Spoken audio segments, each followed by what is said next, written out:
بسم الله الرحمن الرحيم بسم الله الرحمن الرحيم الحمد لله رب العالمين والصلاة والسلام على أشرف الأنبياء والمرسلين سيدنا ونبينا ومولانا محمد وعلى آله وأصحابه أجمعين رب اشرح لي صدري ويسر لي أمري واحلل عقدة من لساني يفقهوا قولي. Allah Azze ve Celle'nin izniyle İbn-i Qayyim El-Cevziyyə Rahimahullah'ın Təhlükəli Hilələr adlı kitabından bəzi şeyləri oxuyacağıq, bəzi nəsihətləri. Hansı ki, hər bir müsəlmanın, hər birimizin bu nəsihətlərə ciddi ehtiyacı var. Hər birimizin ara sıra qəflətə düşdüyü vaxtlar olur. Nəinki ara sıra tez-tez qəflət içində olduğumuz vaxtlar olur. Yəni, qəlblər Rəhmanın iki barmağı arasındadır, istədiyi kimi çevirər. Qəlblərimiz heç vaxt bir şey üzərində sabit qalmaz. Qəlb çevrilən bir şeydir. Ona görə müsəlman daima öz qəlbini imtihan etməlidir. Daima öz qəlbini islah etməyə çalışmalıdır. Və bu baxımdan Allahın izni ilə İbn-i Qayyim Rahimahullah'ın müsəlmanlara ümumi nəsihət olaraq bəzi nəsihətlərini oxuyaq ki, həm bizim üçün, həm özümüz üçün, həm dinləyicilər üçün faydalı olsun.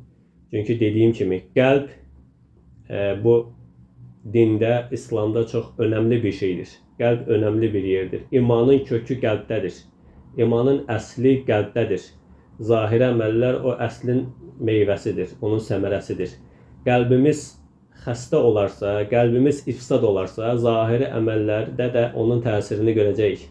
Yəni, zahirdə etdiyimiz əməllərin keyfiyyətsizliyi, zahirdə etdiyimiz günahlar, ibadətlərdən almadığımız ləzzət, keyfiyyətsizlik hamısının təsiri nədir, səbəbi nədir?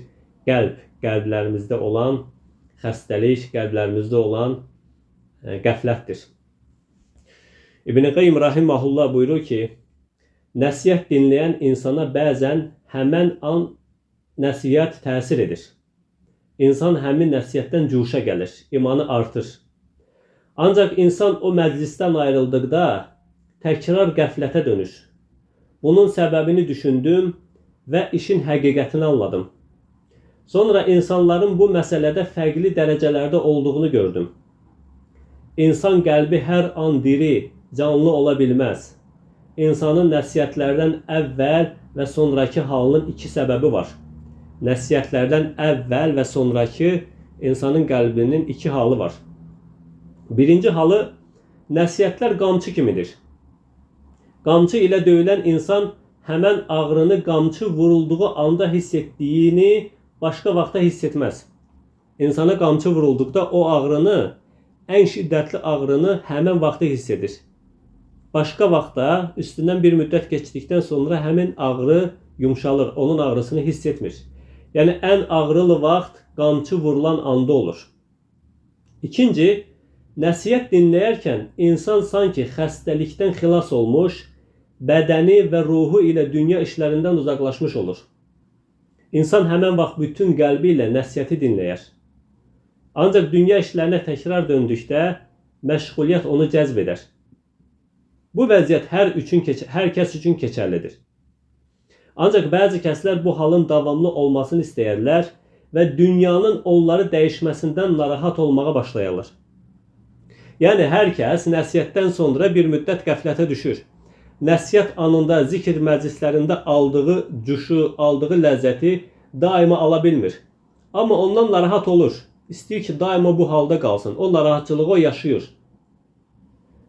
Yəni, əgər qəlblər nəsihətdən bir müddət sonra təkrar sərtləşərsə, bəzi insanlar Hanzala kimi fəryad edərlər. Nə deməkdir Hanzala kimi fəryad edərlər?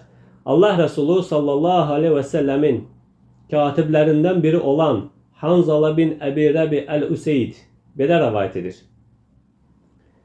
Əbu Bəkir radiyallahu anhu ilə rastlaşdım. O mənə, ey Hanzala, necəsən dedi. Mən, Hanzala münafiq oldu dedim.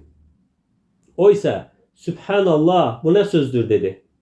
Mən, biz Allah Rəsulü sallallahu aleyhi və sələmin yanında olarkən, bizə cənnət və cəhənnəm haqqında danışanda, sanki onu gözümüzlə görürük. Sonra ondan ayrıldıqda, Allah Resulü sallallahu aleyhi ve sellemdən ayrıldıqda qadınlarımıza, mallarımıza və uşaqlarımıza başımız qarışır. Hər şeyi unuduruq.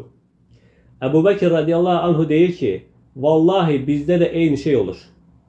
Beləliklə mən və Əbu Bəkir birlikdə Allah Resulü sallallahu aleyhi və səlləmin yanına getdik və halımızı ona şikayət etdik. Allah Resulü sallallahu aleyhi və səlləm belə buyurdu. Nəfsim əlində olan Allaha and olsun ki, siz daima mənim yanımda olduğunuz halda olsaydınız, yataqlarınızda və yollarınızda mələklər sizinlə salamlaşardı. Ancaq ey Hanzala, insan bəzən belə, bəzən elə olur. Bu sözü 3 dəfə təkrarladı. Bu hədisi İmam Müslim, Tirmizi rahimehullah rivayet etmişdir. Onlardan bir qismini isə bəzən təbiətləri qəflətə aparır. İnsanlardan bir qismini təbiətləri qəflətə aparır. Bəzən də onlar dinlədikləri nəsihətlərdən təsirlənərək gözəl əməllər edərlər. Yəni onlar küləyin qarşısındakı ot kimidirlər. Külək onları bəzən yerə yatırır, bəzən də dik qaldırır. Müsəlman qardaşlar etdiyi əməllərin nəticələrini, hadisələrin sonunu görməyi bacarmalıdır. Getdiyi yolun onu hara apardığını bilməyən, bu haqda düşünməyən kəsin heyvandan heç bir fərqi yoxdur. Bir kəs ətrafında baş verənlərə bəsirət gözü ilə baxarsa, əvvəlcədən qarşılaşdığı şeylərin pis qismindən uzaqlaşar, xeyirli olan qisminə nail olar və o işin şərrindən də xilas olar. Ancaq bir insan o işin sonunu görməzsə, hisslərinə tabi olar, arzusu əzaba, rahatlığı yorğunluğa çevrilər. Əgər sən Allaha üsyan etmisənsə və Allaha itaat etmisənsə, haradadır etdiyin üsyanın ləzzəti, haradadır etdiyin itaətin yorğunluğu, hamısı gedəcəyi yerə getdi. Yəni günah etdiyin zaman, üsyan etdiyin zaman, Allaha qarşı gəldiyin zaman aldığın ləzzət artıq yoxdur, o gedib. İtaat etdiyin zaman, Allaha ibadətdə keçirdiyin o yorğunluq da gedib. Hamısı gedəcəyi yerə getdi. Ölüm anına bax və insanın əlindən qaçırdığı şeylərin arxasınca çəkəcəyi peşmançılığı gör. Ləzzətlərin dadı acı bir meyvəyə dönmüşdür. O ləzzətlərin hamısı insana əzab və peşmançılıq dolu bir miras qoymuşdur. Etdiklərinin sonunu görsən, qorunmuş olarsan. Həva və həvəsinə görə hərəkət etmə ki, peşman olmayasan. Kim dünyanın sonunu düşünərsə, ondan uzaqlaşar. Kim yolun uzun olduğunu idrak edərsə, getdiyi yolun uzun olduğunu dərk edərsə, o səfər üçün hazırlıq görər. Bütün bunları bilib, sonradan unudan kəsin halı necə də qəribədir. Bunun zərərini görüb, üstünü örtən kəsin halı necə də qəribədir. Ən qəribəsi odur ki, sənin xoşbəxtliyin səni aldadan şeylərdədir. Sənin xoşbəxtliyin haramlardadır. Sən xoşbəxtliyi haramlarda, günahlarda, üsyanda tapırsan. Sən səni aldadan, səni azdıran şeylərlə xoşbəxt olursan. Xətaların səni əyləndirən şeylərdə gizlənib. Sağlamlığınla aldandın, xəstəliyini unutdun. Əminlikdə olmağın sənə yaxınlaşan əzabı unutturdu. Görürəm ki, başqasının öldüyü yerlər sənin də ölüm yerin olacaq. Ləzzətlərin arxasınca getməyin səni aldatdı və sənə mütləq öləcəyin həqiqətini unutturdu. Əvvəlkilərin xəbərlərini sanki eşitməmisən. Sən evlərə baxırsan, amma o evlər ölüb gedənlərindir. Külək onları darmadağın etdi və sənə qəbirlər qaldı. O qədər saraylardakı sultanlar gördüm ki, vəzifələrindən uzaqlaşan kimi dostları ona düşmən oldu. Ey halı belə olan kəs, bəs sənin halın necədir? Bil ki, cəzaların ən böyüyü günahkar kəsin onu gözləyən əzabı hiss etməməsidir. Bundan daha pis isə insanın etdiyi günahla özünü xoşbəxt hiss etməsidir. Məsələn, haram mal qazanan kəsin bununla özünü xoşbəxt hiss etməsi, günah işləyən kəsin günahına davam etməsi kimi. Kimin halı belədirsə, o kəsin Allaha itaətli olması belə onu xilas etməz. Bir adam israrla davamlı günahlara davam edirsə, bundan peşman olmursa, Allaha itaətdə davam etsə belə, Allaha itaət etsə belə onu xilas etməz. Mən insanların və zahidlərin bir çoxunun bu vəziyyətdə olduğunu gördüm. Onlar əzabın gələcəyini hiss etmirdilər. Onların çoxu vəzifə, şan, şöhrət səbəbi ilə bu vəziyyətə düşdülər. Onlardan alim olanlar istədikləri vəzifə və şan, şöhrəti əldə etmədikdə buna qəzəblənirlər. Nəsihət edənlər isə nəsihətlərində göstərişli davranırlar. Zahid olan kəs isə ya münafiqdir, ya da riyakar. Onların qarşılaşdığı ilk əzab insanları razı salmaq üçün haqdan üz çevirmələridir.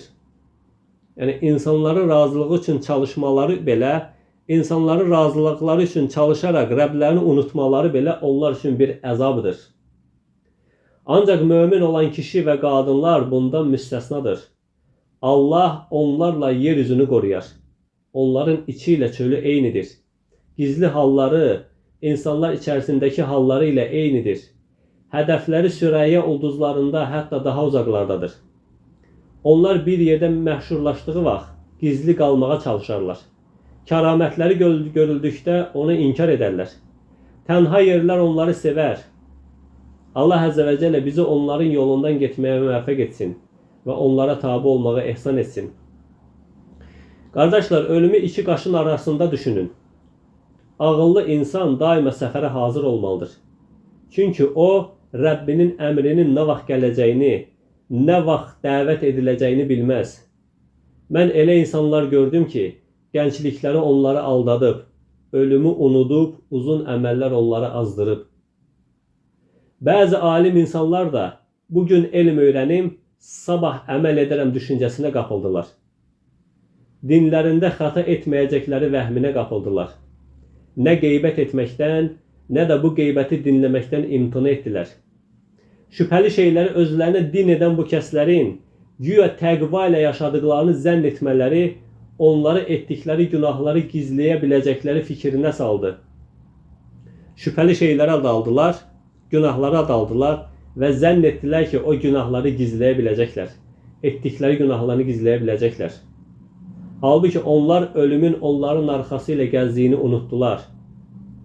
Ağıllı insan üzərinə düşən vəzifənin hər dəqiqəsinin haqqını verən insandır. Əgər o insana ölüm gəlsə, ölümə hazır olduğunu görərsən. Ömrü uzun olsa, etdiyi xeyirlərin çoxaldığını görərsən. Dünyada bir çox insanın başına gələn böyük müsibət və bəlaları düşündüm. İbn Qayyim rahimehullah buyurur ki, dünyada bir çox insanın başına gələn böyük müsibət və bəlaları düşündüm. Bu bəlalar çox sərt və şiddətli idi. Sonra Sübhanallah, Allah Əzzə və Cəllə kərimlərin ən kərimlisidir. Bəs elə isə bunlara verilən cəzalar nədir deyə düşündüm. Yəni Allah Əzzə və Cəllə həm rəhimlidir, həm də bu cəzalar bəs nə üçündür deyə düşündüm. Sonra başa düşdüm ki, bir çox insanların varlıqları, yoxluqları kimidir. Allahın təkliyi ilə əlaqəli məsələlərdəki dəlillərdən qafildirlər. Onun əmri və qadağalarına baxmazlar. Heyvanlar kimi öz nəfslərini doyurmaqla məşğul olaraq yaşayarlar. Əgər şəriət onların arzularına uyğun gəlsə nə yaxşı. Əks halda onlar öz həvəslərinin qulu olarlar. Pul əldə etdikdə onun halal yolla, yoxsa haram yolla gəlməsinə fikir verməzlər. Qılmaq asan olsa namaz qılarlar, yoxsa onu tərk edərlər. Onlar bəzi böyük günahları bilmələrinə baxmayaraq, onu aşkar şəkildə edərlər. Əgər gələn əzab onların günahlarını təmizləmək üçün olarsa, mən nə günah etdim ki, bu başıma gəldi deyərək fəryad edərlər. Bəziləri etdikləri günahlara görə yerin belə titrədiyini unudarlar. Allah Əzzə və Cəllənin bu dünyada yaratdığı hər neymət axirətdəki neymətlərin nümunəsidir. Axirətdə yaradılan neymətlər haqqında isə İbn Abbas radiyallahu anhu belə buyurmuşdur. Cənnətdə olan şeylər dünyadakılara sadəcə isim olaraq oxşayırlar. Allah Əzzə və Cəllə bol-bol neymətlərdən bəhs edərək qullarını cənnətə təşviq etmiş. Bol-bol əzabdan bəhs edərək qullarını ondan çəkindirmişdir. Bu dünyada zalimler etdikləri günahların cəzasını ahirətdən əvvəl dünyadayken görürlər. Allah Azze ve Celle buyurur ki, kim bir pislik ederse onun cəzasını görəcəkdir. Ola bilsin, günah eden kəs öz bədənini sağlam və malını çox görərək özünə əzab edilməyəcəyini düşünər və qəflət içində yaşayar. Biz günah edirik, amma biz əzab görmürük. Canımız sağlam, malımız yerində və qəflət içində yaşayırıq. Fikirləşirik ki, yəqin etdiyimiz günahların əzabını görməyəcəyik. Bəzi alimlər belə demişdir. Günahın cəzası özündən sonra daha bir günah, savabın mükafatı isə özündən sonra başqa bir savab əməldir. Bəzən cəza mənəvi olaraq da insana verilə bilər. İsrail oğullarından bir din adamı belə demişdir. Ya Rabbi, mən sənə qarşı bu qədər günahlar edirəm, amma sən məni cəzalandırmırsan. Sonra o bu nidanı eşitmişdir. Əslində sənə çox cəza verirəm, amma sən bunu başa düşmürsən. Səni mənə dua edib yalvarmağın ləzzətindən məhrum etmişəm. Bu cəza olaraq kifayət deyilmi? Həqiqətən, qardaşlar, bəlkə də müşahidə etmişik özümüzdə. Bəzən Allah Azze ve Celle qullarını özündə dua etməkdən belə məhrum edir. Dəfələrlə deyirsən ki, filan vaxtı şiddətli dua edəcəm. Allah Azze ve Celle'ye dua etməyə başlayacağım, dua etmirsən. Filan namazdan sonra dua edəcəyim, dua etmirsən. Filan günü dua edəcəyim, dua etmirsən. Əllərini qaldırıb dua etmək istəyirsən, heç bir şey tapa bilmirsən. İstəməyə, Allah Azze ve Celle'dən istəməyə heç bir şey tapa bilmirsən. Sanki möhtac deyilsənmiş kimi. Bu Allah Azze ve Celle'nin etdiyimiz günahların qarşılığı olaraq verdiyi cəzadır.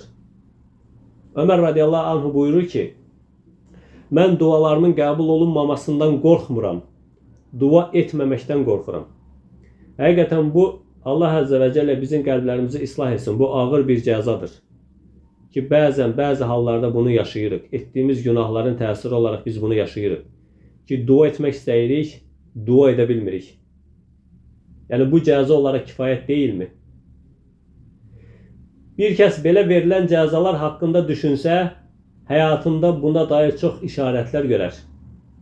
Vəhb bin Bərdə soruşdular ki, günah edən kəs itaətin ləzzətini ala bilərmi? O belə cavab verir. Günah etməyə niyyət edən kəs belə itaətin ləzzətini almaz. Gözünü haramdan qorumayan o qədər insanlar var ki, Allah onları göz və dil neymətindən istifadə etməyə məhrum etmişdir. Gözünü haramdan qorumayıb, Allah da onları göz və dil neymətindən istifadə etməyə məhrum edib. Nə deməkdir? Haramlara baxdığı üçün Allah Azze ve Celle artıq onun gözünü xeyirli şeylərdən məhrum edib. Quran oxumaz. Faydalı olan şeylərə baxmaz. Faydalı olan kitablar oxumaz. Dilini də məhrum edib. Allah Azze ve Celle'ni zikr etməz. Quranı əzbərləməz. Dili zikirlərdən məhrumdur. Səbəb nədir? Gözünü və dilini haramdan qorumaması. Əbu Umamə radiyallahu anh buyurur ki, Allah Resulü sallallahu aleyhi ve sellem belə buyurdu. Allah buyurdu ki, qadına baxmaq şeytanın zərərli oxlarından bir oxdur. Kim onu mənim rizam üçün tərk edərsə, ona qəlbində ləzzət hiss edəcəyi bir iman verərəm. İnşallah bununla kifayətlənək qardaşlar. Allah Azze ve Celle bizi etdiyimiz günahlardan bağışlanan, nəsiyyətlərdən ibrət alan qullarını eləsin. Allah Azze ve Celle bizi günahları bağışlanmış şəkildə, qəlbləri islah olmuş şəkildə özünə qovuşaraq qullarını eləsin. Hansı ki Allah Azze ve Celle Quran-ı Kərimdə buyurdu ki, o gün heç bir şey fayda verməz, yalnız səlim qəlblə Rəbbinin huzuruna çıxandan başqa. Allah Azze ve Celle bizi səlim qəlblə Allahın huzuruna çıxan qullarını eləsin. Amin. Sübhaneke Allahumma ve bihamdik. Eşhedü en la ilahe illa ent. Estağfiruke ve etûbü ileyk.